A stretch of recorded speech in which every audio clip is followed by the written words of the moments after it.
Hey everyone, and welcome back. Today we're lacing up our skates for a deep dive into where hockey and politics collide. Uh-oh. Sounds intense. Oh, it is. We're talking about the recent Four Nations Face-Off tournament. And let me tell you, things got a little heated, to say the least. I bet anytime Canada and the U.S. hit the ice, you know sparks are gonna fly. For sure. And this time, it wasn't just the players throwing some checks. The political arena got pretty rough, too.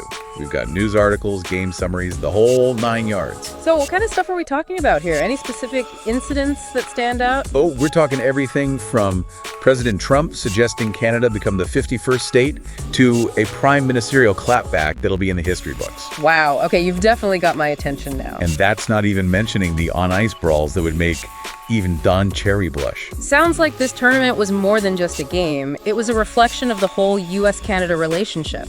National pride, competition, trash talk, it all went down on the ice. Exactly. And to really understand the scale of this, we need to set the scene. So the Four Nations Face-Off, it's a big deal in hockey. This year, it actually replaced the NHL All-Star Game. Oh, wow. So even bigger stakes than usual then. Absolutely. Yeah. And it also served as a kind of preview for the upcoming Winter Olympics in Milan. Right, because this is the first time NHL players are back in the Olympics since 2018. Yep. So the intensity was already dialed up to 11. And then enter President Trump. Uh-oh. What did he do? Well, he made some, let's call them provocative comments, suggesting Canada should just become part of the U.S., Yeah. even jokingly calling Prime Minister Trudeau the governor of Canada. Seriously. Wow. Talk about adding fuel to the fire. No kidding. He even went on Truth Social, his social media platform, and posted about how Canada's lower taxes and better security might make annexation a real possibility. Okay, hold on. Was he serious? That's the thing, right? Whether it was a policy idea or not, it tapped into this existing tension between the two countries. Right, like trade tariffs, political rhetoric. There's a lot of baggage there. A lot of baggage. But one thing's for sure, Trudeau did not let those comments slide.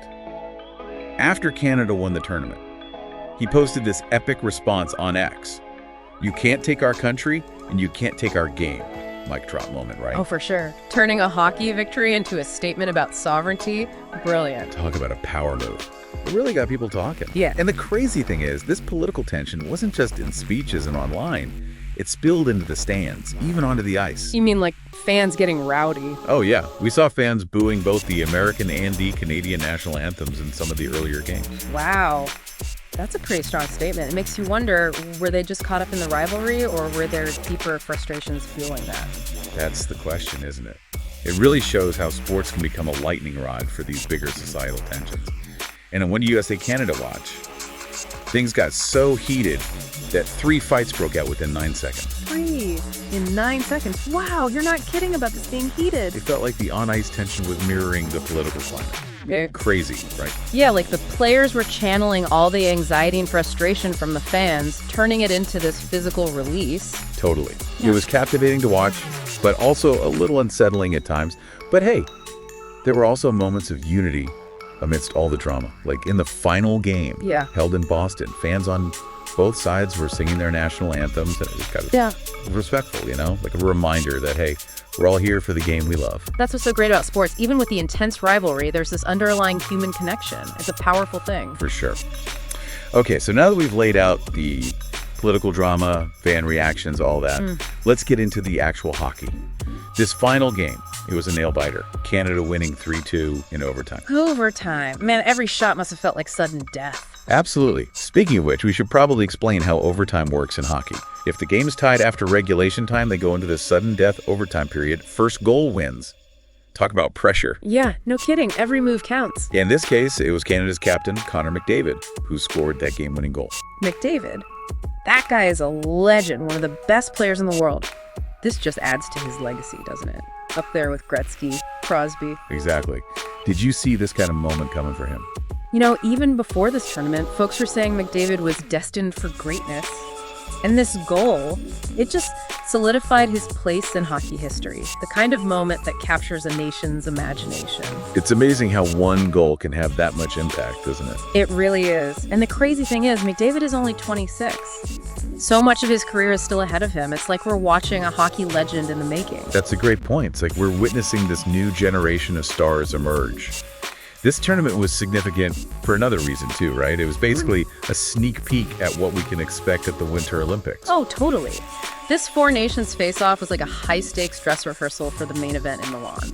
The coaches were testing strategies, seeing how their players perform under pressure, and for the players, it was their chance to make a statement and earn a spot on those Olympic teams. A preview within a preview. No wonder the intensity was so high. So thinking about the Olympics, what were some key takeaways for you from this tournament? Well, first off, Canada and the U.S. are bringing their A-game to Milan, that's for sure. We saw incredible skill, strategy, athleticism. They're both going to be tough to beat. No doubt. But every team has weaknesses, right? Yeah. Did you see any vulnerabilities? Oh, absolutely. No team is perfect. This tournament gave the coaches valuable insights into areas they need to work on. Like the U.S. team, their defensive play was a bit shaky at times. And Canada, they had some moments of undisciplined penalties, which could cost them at the Olympic level. It's so interesting how a hockey game can reveal so much about a team, like a chess match on ice. Totally. Every move matters, and this was a chance for both teams to fine-tune their strategies before the pressure's really on in Milan. Yeah, no kidding. Okay, enough about the teams as a whole. Let's talk individual performances. We talked about McDavid's incredible game winner, but were there any other players that stood out to you? Oh, definitely. For Canada, Nathan MacKinnon was incredible. His speed and puck handling were constant threats, and Sam Bennett brought a lot of physicality and grit. That tough, never-give-up attitude. And for the U.S., Brady Tkachuk was a force to be reckoned with. Young guy, tons of talent, bright future ahead of him. It's exciting to see these young players stepping up, making their mark on the world stage, isn't it? It's like witnessing the changing of the guard in hockey. We've got the veterans like Crosby and Bergeron still playing at a high level, but these younger guys are stepping into leadership roles, shaping the future of the sport. And that mix of experience and youthful energy is what makes these tournaments so captivating. It's like a living history of hockey unfolding. That's a great way to put it. And it highlights another cool aspect of this tournament. It connects generations of players and fans. You've got those who remember the classic Canada-US battles from years past, and those experiencing this rivalry for the first time. It's this shared experience that transcends time. It creates a sense of continuity and tradition. And that shared experience, like we've seen, it goes beyond just the game itself. It's about national pride, political tensions, and the bigger questions of sportsmanship and fair play. Exactly. All these themes were woven into this Four Nations face-off. It's a reminder that sports, at their heart, are a reflection of society. They can be a source of unity, but they can also expose divisions and tensions. And sometimes, like here, they do both at the same time. It really makes you think, how a simple hockey game can be a stage for such complex emotions and ideas. It really does. And this tournament has left us with a lot to ponder. What does this rivalry say about the relationship between the U.S. and Canada? How should national identity and sportsmanship intersect? What role should politics play in international sporting events? These are questions that go way beyond the rink into some of the biggest issues of our time. You've raised some seriously thought-provoking questions. Honestly, I'm not sure there are easy answers. But I think it's important to keep asking them, to have these conversations, to use these sporting events as opportunities to reflect on ourselves and the world around us. I completely agree. That's what makes this Duck Dive so fascinating. We're not just talking about hockey, we're talking about the human experience. It's the complex interplay of sport, politics, national identity, and the enduring power of connection. Well said. You know what? I think we need a quick break to process all of this. We've covered a lot of ground. I'm sure our listeners are ready to take a breather and digest all these insights. So we'll be right back after a short break to continue our deep dive into the world of hockey, politics, and national pride. You know, something that really stood out to me about this tournament, it's how it showed us the changing face of the U.S.-Canada hockey rivalry. Oh, totally. It was like watching a passing of the torch. Yeah. We saw those veterans like Crosby and Bergeron still playing strong. But then you had these younger guys, McDavid, Tkachuk, really stepping up and taking center stage, a whole new chapter in this epic rivalry. That's a great way to put it, like seeing the sport evolve right in front of us. That's what makes these international tournaments so captivating. You're not just watching a game, you're watching this narrative unfold, a story that spans decades. connecting past, present, and future. And that narrative, like we've seen, it stretches way beyond the rink. It's about politics, national identity, even how we think about sportsmanship and fair play. Exactly. Sports are like a mirror reflecting society back at us. They can be a source of unity, sure, but they can also expose those cracks, the tensions that already exist in the world.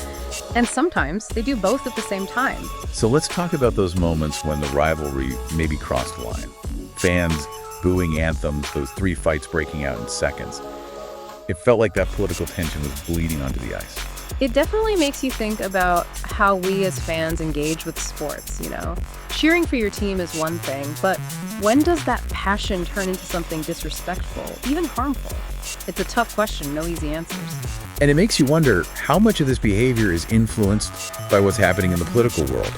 Like, are we more likely to see this kind of animosity when there's already tension between countries? That's a really interesting question. Hard to say for sure, but it's definitely worth thinking about. Sports often act as this microcosm of society, reflecting our values, beliefs, even our prejudices. But amidst all that tension, there were those moments of unity too. Remember the fans singing anthems together in the final game? A reminder that, hey, we're all here because we love the same game. Exactly. That's the beauty of sports. They can bring people together, even when there are things that divide us. Those moments of shared passion, respect, that's what makes these events so special. Okay, so looking ahead to the Olympics, did this Four Nations face-off give us any clues about what to expect in Milan? Absolutely. The individual performances alone, wow. We saw some incredible displays of skill, which tells me we're in for some truly spectacular hockey at the Olympics. McDavid, McKinnon, Techshock, they're all hungry for gold. And beyond individual talent, did you see any hints about team strategies? Or maybe weaknesses that could come into play in Milan? Definitely. For example, that U.S. team defense, it was a little shaky at times. Could be a problem against strong offensive teams like Canada. And Canada, remember those undisciplined penalties? That could cost them in a big moment. It's fascinating, isn't it? Like watching a chess match on ice. Each team revealing a little bit of their strategy, their strengths and weaknesses. Must be a lot of strategizing going on behind the scenes right now. Oh, I bet the coaches are already analyzing every second of those games, figuring out what to tweak, how to prepare for those Olympic Games, and for fans. It just builds the anticipation. We've seen what these teams can do, and now it's all about how they perform on the biggest stage in sports. Speaking of the big stage, let's step back for a minute and talk about the Winter Olympics in general. It's always about more than just the athletic competition, isn't it? It's about national pride, cultural exchange, the pursuit of excellence. Absolutely. And this year, it's even more significant. The NHL players are back after missing 2018. It just adds another layer of prestige, competitiveness. And it gives these athletes a chance to be ambassadors for their countries, showcasing their talent, representing their cultures on this global platform. A real reminder of how sports can unify. You said it. The Olympics can transcend those political differences and bring people together, celebrating athletic achievement, human potential. That's a message we really need right now, don't you think? Especially when the world feels so divided. So true. Okay, as we look ahead to these Winter Olympics, what are you most excited about? Honestly, there's so much. Seeing those athletes push their limits, those nail-biting moments of competition, the thrill of victory alongside fans from all corners of the globe. Me too. And just seeing how these games will inspire the next generation of athletes, the dreamers, the leaders. The Olympics have this way of showing us that anything is possible when we put our minds to it. It's true. It's a testament to human potential, perseverance, striving for excellence, a message that speaks to everyone, no matter your age or background. And it's especially powerful for young people. They're still figuring out who they are, what they want to do. Seeing these athletes achieve greatness on the world stage, it's incredibly inspiring. It shows them that anything is within reach if they work hard, believe in themselves. Absolutely. The Olympics are a celebration of what we humans can do, reminding us that we can achieve extraordinary things when we set our minds to it. A message that crosses borders, cultures, even political divides. Well said. So as we wrap up our discussion of this Four Nations face-off and get ready for those Winter Olympics, what's the key takeaway? I think it's this. Sports have this incredible ability to both reflect and shape our world. They can be a source of division, yes, but they can also be a powerful force for unity, inspiration, and connection. Couldn't have said it better myself. This tournament gave us so much to think about, not just about the U.S.-Canada hockey rivalry, but also about the role of sports in our society. So with the Olympics just around the corner, I gotta ask, What are your predictions? Who takes home the gold in men's hockey? Ooh, tough question. Canada and the U.S. are looking strong, but you never know. We might see a surprise contender. Sweden, Finland, Russia, they all have the potential to go deep in the tournament. It's going to be an exciting one for sure. And as we watch these athletes go for gold, let's remember to celebrate that spirit of sportsmanship, that drive for excellence, the connection that makes these events so special. Well said. And let's not forget to enjoy the ride, you know? The Olympics are about so much more than winning or losing. They're about the stories, the moments, the memories that stay with us long after the games are over. And speaking of stories and moments, I think it's time to dive into one of the most memorable moments from this Four Nations face-off, Connor McDavid's game-winning goal. Oh, absolutely. Pure magic. A moment that will forever be etched in Canadian hockey history. It perfectly captured the thrill of this entire tournament. So for our listeners who might have missed it, paint the picture for us. What was the atmosphere like in those final moments of overtime? You could feel the tension in the air, like the weight of the rivalry, the hopes of two nations. It was all resting on those players' shoulders. The crowd was on the edge of their seats, everyone holding their breath as the puck went back and forth. And then McDavid gets control. It was like a masterclass in hockey, honestly. His speed, agility, vision, everything was on display in that one moment. He weaves through the U.S. defense, makes it look effortless, and then takes the shot. And it was a rocket. The puck just flew past the goalie and into the net. The arena explodes, Canadian flags waving like crazy, pure euphoria for the Canadian fans, and I'm sure heartbreak for the Americans. And for McDavid, it was like a moment of validation, right? He's been compared to those greats, living up to sky-high expectations. And in that instant, he proved he's worth every bit of the hype. Absolutely. A defining moment in his career, solidifying his status as this once-in-a-generation talent. And to do it on that stage, with the world watching, incredible. It's the kind of moment you see in movies. And those moments, that's what makes sports so captivating. They become part of our collective memory. These stories we'll tell and retell for years. Exactly. It's about the human drama, the emotional ups and downs, that shared experience that connects us as fans, as a society. And McDavid's goal was a perfect example of that, wasn't it? It captured the essence of the rivalry, the beauty of the sport, and the raw emotion that makes hockey so special. Couldn't have said it better myself. So as we wrap up this part of our deep dive, let's just take a moment to appreciate the skill, the athleticism, the passion that went into that unforgettable goal. A reminder that sports can create these moments that stay with us forever. Moments that inspire, unite, and show us the power of what we humans can achieve. Beautifully said. You know, it gets me thinking about the bigger meaning of that goal. It wasn't just a win for Canada, it was a statement about where the sport is going. Like the arrival of a new era where players like McDavid are pushing the limits of what's possible on the ice. And it highlights that concept of legacy, you know? McDavid's goal was instantly compared to Crosby's overtime winner back in 2010. A direct connection between two generations of Canadian hockey heroes. It reminds us that sports aren't just about the here and now. They're about history, tradition, those stories that link us across time. That's such a good point. McDavid's goal wasn't just a single moment. It was part of this chain stretching back through Canadian hockey history. Makes you wonder, what other amazing moments are waiting to happen? What new legends will emerge to inspire us and carry the torch forward? It's exciting to think about, isn't it? The future of hockey is bright. I have a feeling we're going to see some incredible moments in the years to come. Who knows? Maybe one of them will even top McDavid's goal in terms of its impact and legacy. That's a high bar, but I wouldn't rule it out. That's the beauty of sports. Anything can happen. So as we continue this deep dive, let's keep an eye out for those moments of brilliance, the displays of skill and athleticism that leave us in awe and wanting more. And let's not forget those stories behind the moments. Right? The journey of these athletes, the sacrifices, the dedication. Those are the things that give the games meaning, that fuel the rivalries we love to follow. Well said. All right, so as we head into the final part of our deep dive, I think it's important to remember this. Even though the Four Nations face-off is over, the conversation keeps going. We've explored the political stuff, the fan reactions, the individual performances, the history behind it all.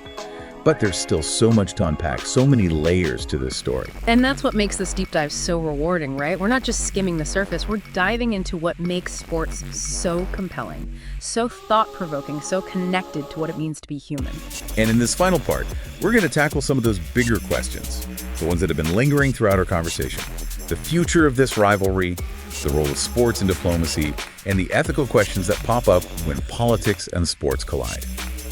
Buckle up, folks, because we're going even deeper into this world where hockey sticks and political jabs meet. Okay, we've talked about the political drama, those epic on-ice battles, those McDavid moments that'll be replayed for years. But this whole Four Nations thing really got me thinking about the future of the U.S.-Canada hockey rivalry. Yeah. Where do you see things going from here? It's safe to say this rivalry is as alive and kicking as ever. We saw that passion throughout the tournament, on the ice, in the stands. But what's really interesting is how it's evolving with these new players. You got McDavid for Canada, Chickachuk for the U.S. They're adding their own chapters to this story.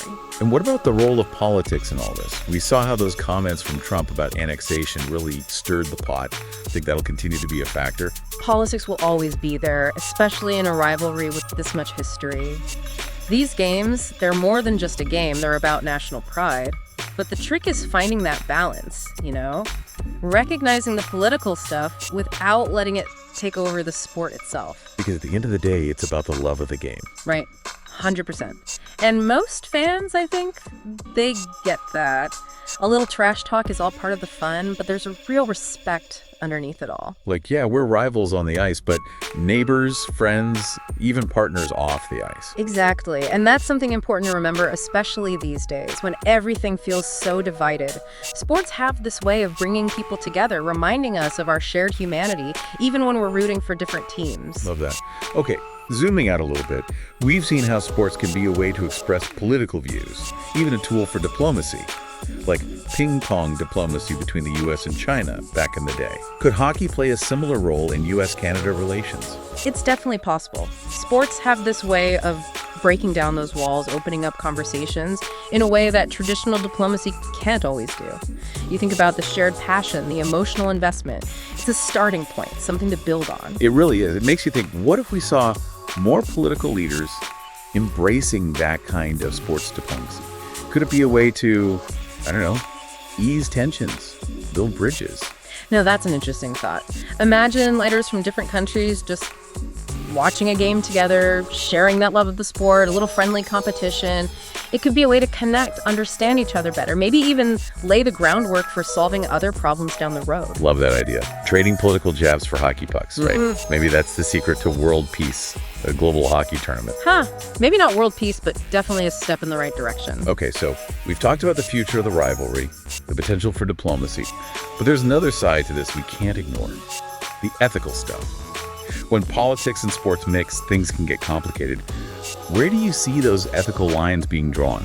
That's the million-dollar question, and it's something we all need to think about. Fans, athletes, the people making the rules. Athletes have the right to speak their minds, to use their platform, to push for change. But there's also the risk of sports getting too political, taking away from the game itself. Yeah, where's the line between speaking out and keeping the focus on the sport? Tough one. It really is. And there's no easy answer. The key, I think, is to have those open conversations, to respect different opinions, make sure those athletes' voices are heard, but without losing that spirit of fair play and sportsmanship. That goes for the fans, too, right? Yeah. We got to engage in these conversations respectfully, understand different viewpoints, not let our political passions turn into hate or bad behavior. Totally. We got to remember, at the end of the day, sports are supposed to be fun, a celebration of what we can do, a reminder that we're all human. Let's not let politics turn the rink into a battleground. Well said. So as we wrap up this deep dive, the big takeaway for me is this. The world of hockey. It's way more complex than it might seem at first glance. We've seen how this one game can be about political tension, social change, and the power of human connection all at the same time. And the cool thing is, there are no simple answers. It's an ongoing conversation, a journey of exploration, a reminder that sports, like life, are full of surprises, contradictions, and possibilities. That's a perfect way to put it. So, to everyone listening, the next time you watch a hockey game, or any sporting event really, take a moment to appreciate all the layers, the stories, the drama that goes on behind the scenes. You might be surprised at what you find. And like always, keep asking those questions, challenge those assumptions, and keep exploring that fascinating world where sports, politics, and the human experience collide. There's always something new to learn, to understand, to talk about. Couldn't agree more. Thanks for joining us on this deep dive, everyone. Until next time, keep your sticks on the ice and your minds open to the world around you.